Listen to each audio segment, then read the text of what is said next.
This is Chapter 15, Part 2, Money, Interest Rates, and Exchange Rates. We're going to be covering the second major topic in Chapter 15, which is the connection between monetary policy and foreign exchange rates. So this time we're linking the money market to the foreign exchange market. Now let's think about the two different markets. Again, I'm going to be using the example where the home currency is the US dollar and the foreign currency is the euro. In the United States, we have the Federal Reserve System, which is our central bank. And this is the bank that makes the decision about the money supply level. In Europe, there's the European system of central banks, and they make the decisions about the European money supply level. So these money supplies in the US and in Europe respectively will interact with the US money market and European money markets respectively. In the US, the money supply and money demand will yield an equilibrium interest rate, which we'll denote by an R with the subscript dollar.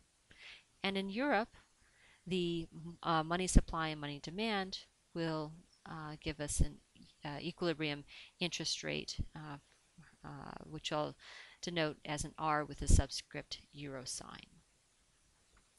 As we saw in Chapter 14, these rates of returns will interact with each other and give us a dollar-euro exchange rate in the foreign exchange market.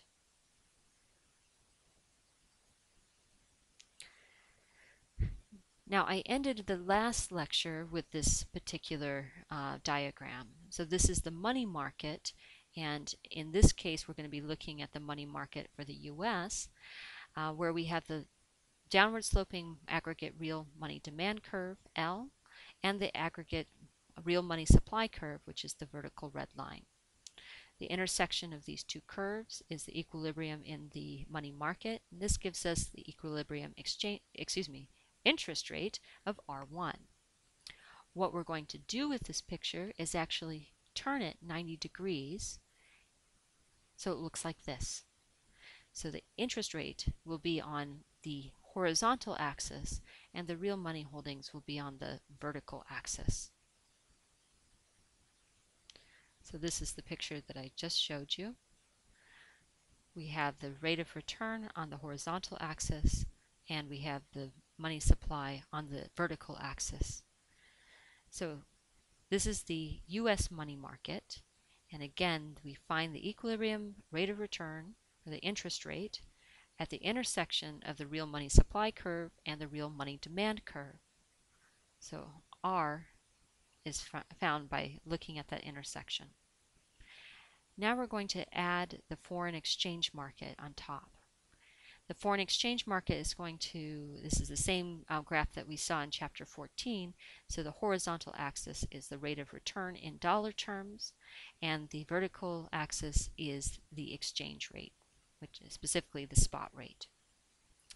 The expected return on the euro deposits is a downward sloping line.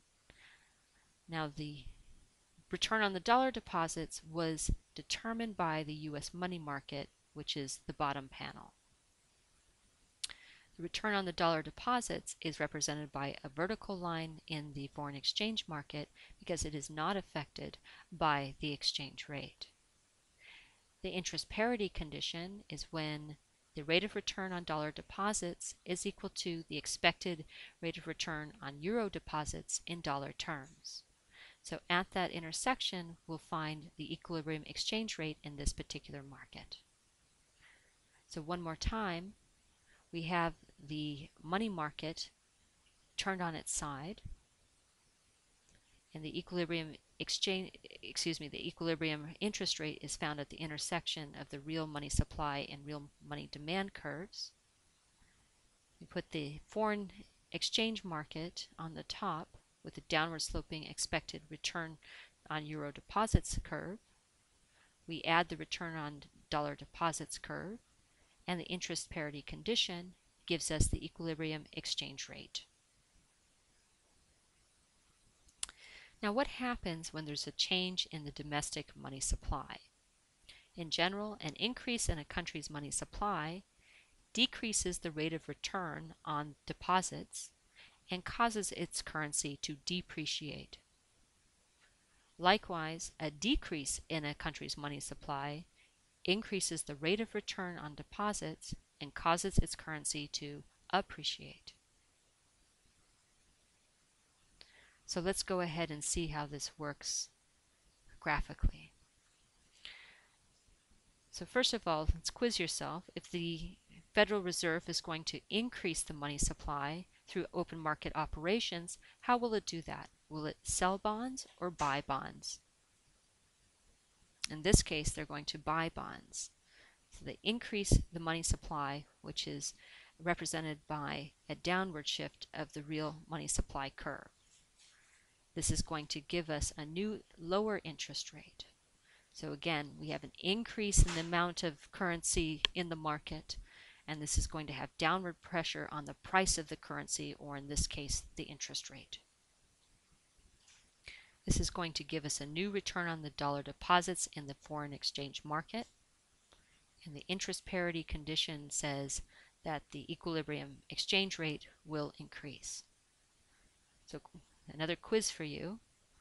An increase in the exchange rate, does this represent an appreciation or depreciation of the exchange of the dollar against the euro? In this case, this is a depreciation of the dollar. So one more time, we have an increase in the money supply. This decreases the equilibrium interest rate for dollar deposits. So also have a decrease on the return in dollar deposits in the foreign exchange market.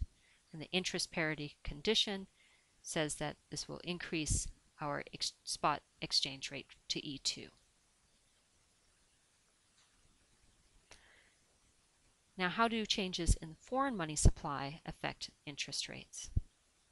In general, an increase in a foreign money supply decreases the rate of return on the foreign deposit, causing a depreciation in the foreign currency against the home currency. A decrease in a foreign money supply increases the rate of return on foreign deposits and causes an appreciation of the foreign currency against the home currency. But it's important to note that any change in the foreign money supply does not affect the money market in the home country. So let's look at this graphically. So we'll start at the same place. So the question is, how do we represent an increase in the foreign money supply on this graph? It's going to affect the expected return on euro deposits. And if we are increasing the foreign money supply, this means in essence the return or the price is going to go down. So we should have the expected return on euro deposits decline. This is going to be represented by a leftward shift of the expected return on euro deposit line. And the interest parity condition will say that the exchange rate will decrease from E1 to E2. So again, is this an appreciation or depreciation of the US dollar against the euro? This is an appreciation of the US dollar against the euro, and at the same time it's a depreciation of the euro against the dollar.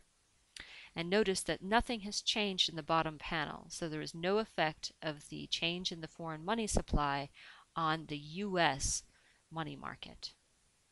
So one last time, an increase in the foreign money supply, in this case the euro supply, will decrease the expected returns on the euro deposits, and the interest parity condition shows us that the spot rate will decline, which represents an appreciation of the dollar against the euro, but a depreciation of the euro against the dollar. And this concludes part 2 of chapter 15.